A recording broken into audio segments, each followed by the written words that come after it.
The list can go on. We've got two major wars going on. We've got tariffs. We've got geopolitical fracturing and splintering, the rise of nationalism, populism. A lot of people are getting old very fast as well, right? So I'm not going to ask you to say which one is the biggest challenge for you. That's probably impossible. But if you could rank them or prioritize them, how do you start first? Thank you so much. I would start with the risk of doing nothing, actually, the risk of inertia. Our leaders always teach us that whether you're the hunter or the hunted, you have to move fast. And that is very much in the DNA of Dubai. And so, yes, there's a lot happening in the world.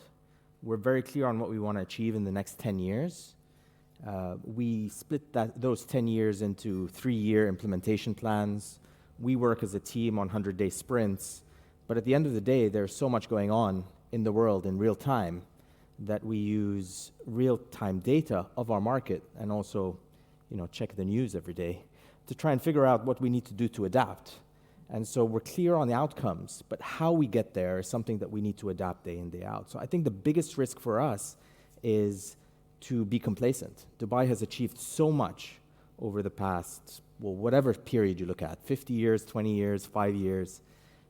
One could easily be complacent and say, look what we've done. That's absolutely not the Dubai way.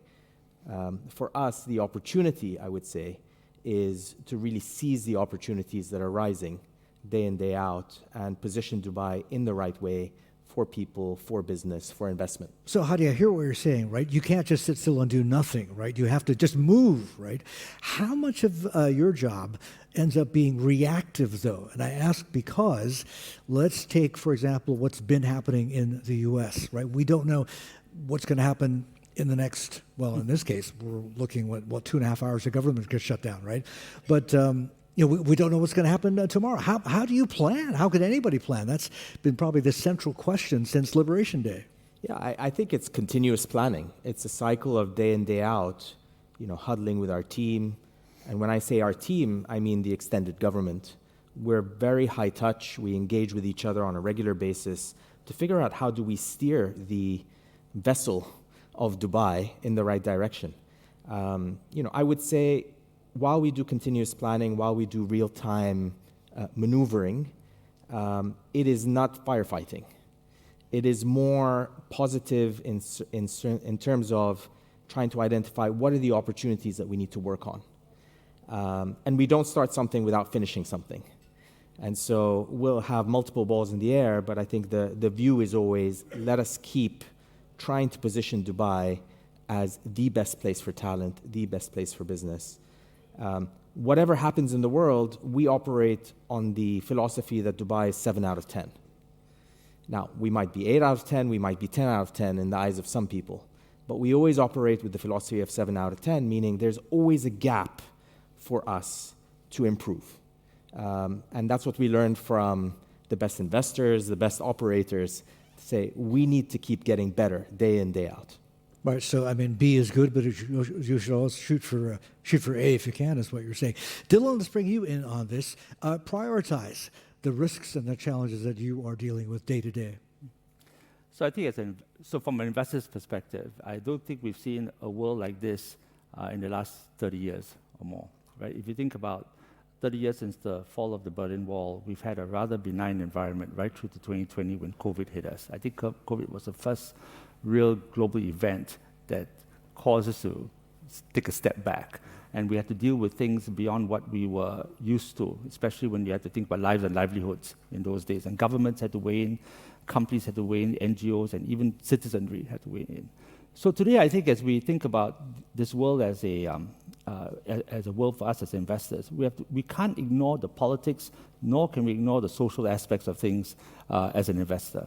So first thing is we have to recognize that geopolitics and investments and the investment world have collided, and therefore they're hand in glove, and you have to think about that as clear-minded as you can. And that means you have to take the view that while we're an interconnected world, globalization as we have known it is gone. The question is, what is a new form of globalization that we have to deal with? That model has not yet come about. And the reason for it is that in the last few months, many of us have been reacting to the issue of tariffs. And it's a very reactive step that we've all been taking, whether you're government dealing with the United States in negotiating your terms, or whether it's us as investors trying to figure out what does it mean to invest in a globalized company, for example. And I think the issue for us is also that in the societal aspects, there's rising nationalism, populism, and that leads to fragmentation. So as we think about fragmentation, how do we as an investor think about that as a responsible investor wherever we operate? It's probably more relevant for companies that we control because they are actually creating jobs and they have, 200,000-300,000 employees around the world. That's something that's very real. So if you think about the world of AI, how are they going to make sure that the workforce remains skilled, upskilled, and able to transition with their own business models? And then as an investor, you've got to figure out how you're going to get the long-term returns that you were underwriting before. And before, we had a very predictable model, to underwrite returns, right? Look at global GDP, and you say, okay, you know what, how do you create alpha over the global GDP if you're a sovereign wealth fund? And I think that is becoming more challenging because the way we would have done it is that you invest in companies that has a global opportunity set. But today with tariffs, what does that mean for you? Yeah. How do you think about supply chains, tariffs, etc., as you think about investing? Dylan, let me stop you there. I want to ask a question that everybody's been asking, right, with regards to tariffs, whether or not this is just a one-off thing that you can build into your costs, eat it on your margin, or try and pass it on to your customers, or whether it's more than that. What are your thoughts? Is it? So it's an interesting conundrum, right? If I talk to some of the people I know in the U.S., they'll say it's an inflationary world. So I ask them, is it going to be a one-off, as Scott Bessent and others may say, or is it going to be something that's going to continue? I think we have to go back to think about what has actually occurred since WTO. The creation of China as the #1 global manufacturing hub in the world, and the creation of supply chains around that, and the interdependency, has actually resulted in what was largely a disinflationary world. Yeah. Costs did not go up as significantly as we would have otherwise seen with a normal pace of inflation, right? And of course, we had a low interest rate environment to boot. And so if you think about reconfiguration of supply chains to resilience over efficiency, there's a cost to resilience. It's like insurance policy. So that cost doesn't abate over time unless you have a substitution for what you're trying to defend yourself against, the vulnerability of being reliant on one major supply chain in the world. And so when that happens, and every country looks to see how it can actually be part of that global value chain, the idea of nationalism comes about as well. Because the question that arises is whether multilateralism is going to give way to transactionalism. Now, when you do that and you're thinking of how to protect your national interests, how do you protect the industries you have, the ecosystems, and so on. And for good, legitimate political and social reasons, there's a cost to that, ultimately. So I think that there's a higher chance than not that inflationary will not just be one-off. Inflation will not just be one-off thing, But the market seems to be more resilient than I would have thought. Well, fingers crossed it can stay that way. And I have to note here that, not just are we counting down to the deadline, whether or not the U.S. government ends up shutting it down partially or not. That happens 12 noon today, our time, Hong Kong, Singapore time. But today is also the day when the latest tariffs on upholstered furniture and kitchen cabinets and bathroom vanities, they kick in. Pharmaceuticals. And heavy trucks, Hadi, the changes that we've been talking about globally, right? Do you see these as generational changes? Are they that significant? Look, there's a lot going on. So some may turn out to be some generational, some may be short-term. For us in Dubai, we're going through a generational change. Actually, if you look at the pace of change that we've had in Dubai over the past 20 years, it's nothing short of remarkable. I always tell people Dubai has achieved the impossible. We were just a desert place with access to the sea. And if you look at us today, we are the fastest growing population of any global business hub. In 2024, we were the fastest growing city in the Global Financial Services Global Financial Center Index. We've seen an astonishing movement of high net worth individuals moving to Dubai and the UAE. Our market is the largest beneficiary of that global migration of high net worth individuals. The jobs that have been created in Dubai over the past 3 years are predominantly high-skilled jobs. And so we've really been shifting from being a transient market 20 years ago to be what is today arguably a global superconnector. where people are choosing Dubai as their home, whether they're talent, whether they're businesses, whether it's investors who are looking for a predictable place where they can generate alpha and invest in a market where they actually trust the government. Yeah, I want to go off on a slight tangent here because it just struck me there are parallels, right, in terms of attracting either wealth or talent or both, right? In some ways, Singapore and Dubai, they actually compete, or is it more, are we talking Dubai is new money and Singapore is more established money? I would say we take a lot of inspiration from markets like Singapore. In fact, many of the prior generation in Dubai used to look at Singapore as a key learning of how we can adapt certain models and instill them in Dubai. Yeah. We do look at the competitive peer group as Dubai as being the rest of the world. So it's not just who do we compete with in the region. Yeah. And ultimately, yes, we want the best brains. We want the boldest businesses to come and set up in Dubai and use Dubai as a platform to grow. All right, including the best minds in AI, which is a good way to transition to how, where, and what in terms of investment. Now let's bring Dilhan back into this. How are you thinking about AI, first of all? Or what we're looking at, is it a bubble or not? Is this going to end up being the dot-com bust all over again or not?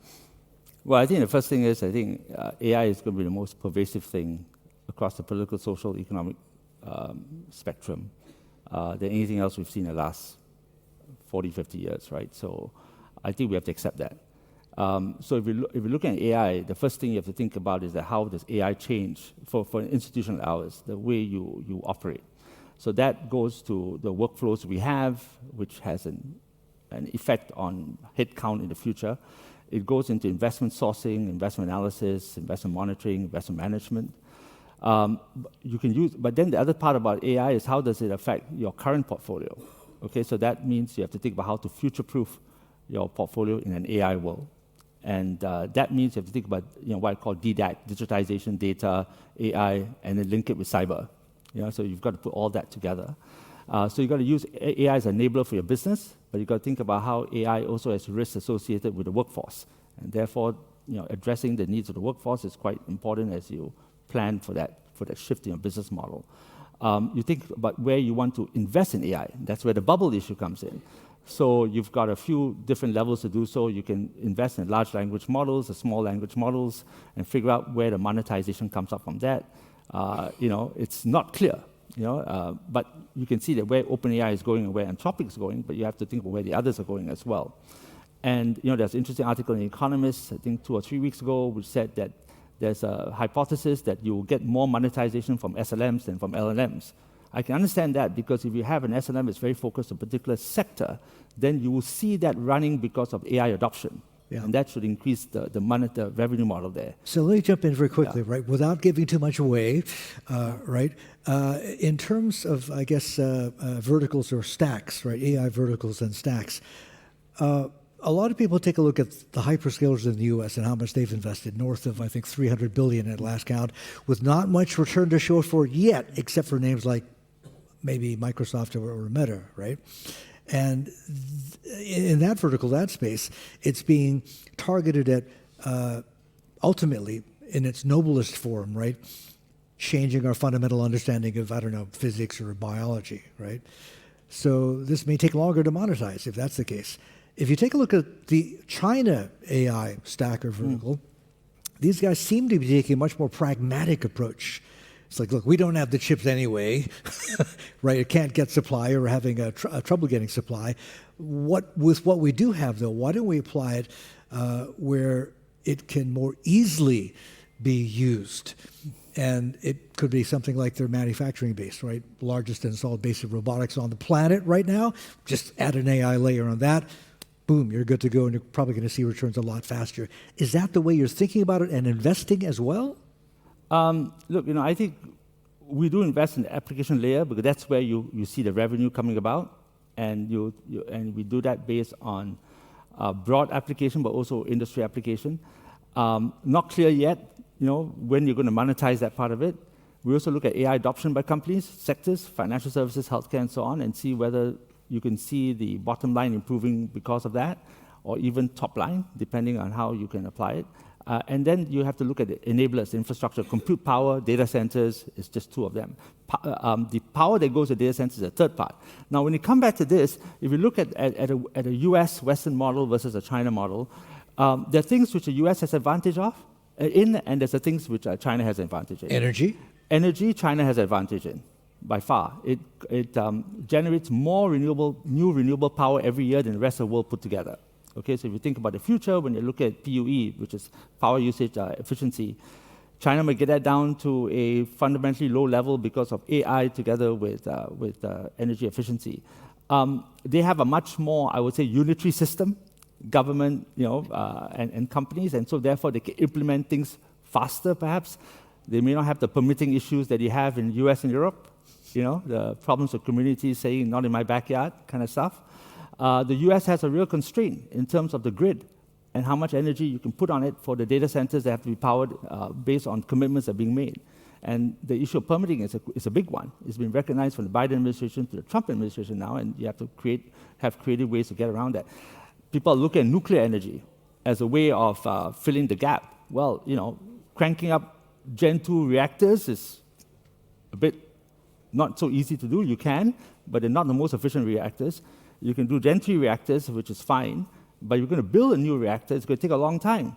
And people talk about SMR as well, and SMRs have not yet come in terms of being mainstreamed.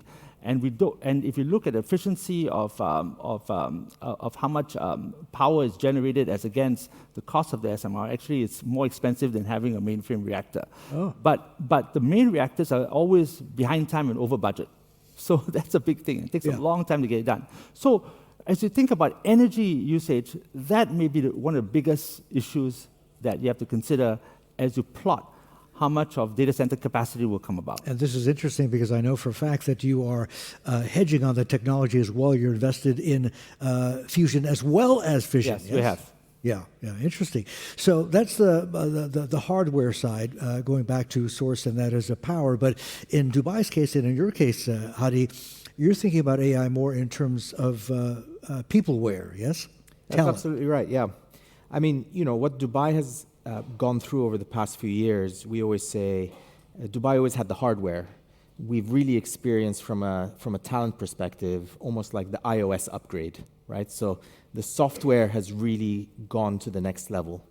And we adopt the same approach from an AI perspective. So for us, it's really about two topics, talent attraction and adoption of AI.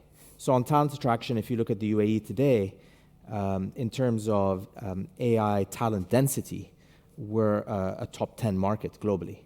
We're on par with the UK, as an example, ahead of a number of European markets. When you look at adoption, this is where really the government is leading from the front. In 2017, we installed our first, or the world's first, AI minister. And if you speak to him today, he says we were still behind the curve, despite being the first in 2017. So this is interesting. You have a Ministry of AI. We do. Oh, that's pretty cool. Okay. And we installed last year, actually, 22 chief AI officers in different departments around the government. And their mandate is basically to make sure that we can administer thousands of hours of training to thousands of government officials and public servants so that we can be that much more productive, so that we can actually engage with customers in a meaningful way, improve their convenience. Yeah, it just struck me. Are you expecting to benefit from this whole H-1B visa issue? Dubai as an alternative for that kind of talent? I mean, we're a market that takes inspiration from success stories around the world. The H-1B visa was an incredible success story for the US. And so we administered progressive visa policies from 5, 6, 7 years ago. The real ticket on that is the golden visa. That's a 10-year visa where we celebrate people for what they've achieved in life and what we expect them to achieve going forward, welcoming them as a long-term resident in Dubai. And on the back of those progressive visa policies, that's where we've really seen the momentum and the movement of talent to reside in Dubai, to have their families there, and to really add to the productivity of the city. Yeah, okay. Let's move on to another investment theme or focus, and I know that, Dilhan, you think a lot about this, and that's related to demographics, profiles, aging, certainly in the Western world, certainly in North Asia as well. There are significant opportunities there.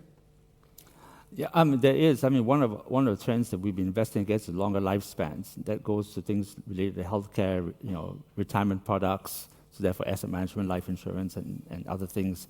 So that if you are looking at that concept of demographic change, there are two ways of looking at it. One is the Western world, and how does that change the future of consumption and things like that, and what products will become more relevant, more experiential products for older people, for example, and things like that. And then you've got to look at the developing world and what does it mean to have growing populations and economic activity there, and can you underwrite consumer growth? Like, for example, India, where I would say economic growth there actually has its value capture perhaps in the consumer in India. And if you look at that, those sort of demographic issues, you can invest in different ways depending on where you are. I would say that for the Western countries and for countries like ours, where you have a low total fertility rate, robotics, automation, AI becomes more important. Because as you think about people living longer in your society and the issues of immigration, and immigration has to come with assimilation and integration, so it's not so straightforward, then I think use of technology to advance your economic planning, your economic development becomes more important, if you think about it from that perspective. And so, when you look at these big trends, you will see that investing in sectors may not be the right thing, because a lot of it is actually intersections between one traditional sector and another. Yeah. And so you've got to be more broad-minded in how you put your money to work. Okay. I want to get to another intersection as well, and this is related, since we're talking about technology. Much, if not most, of cutting-edge technology, the most advanced technology, is, as we all know, is dual use, right? It can be used for good or for not so good, right? Which leads me to investment in defense. Sensitive, controversial, not pleasant to talk about, but that's exactly what governments around the world are starting to do. We are seeing significant ramps in defense spending, and let's not go into why or what wars could erupt tomorrow.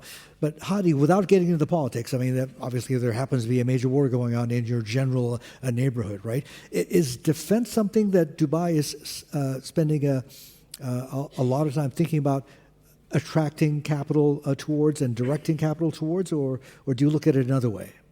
We look at defense very much from the perspective of diversification.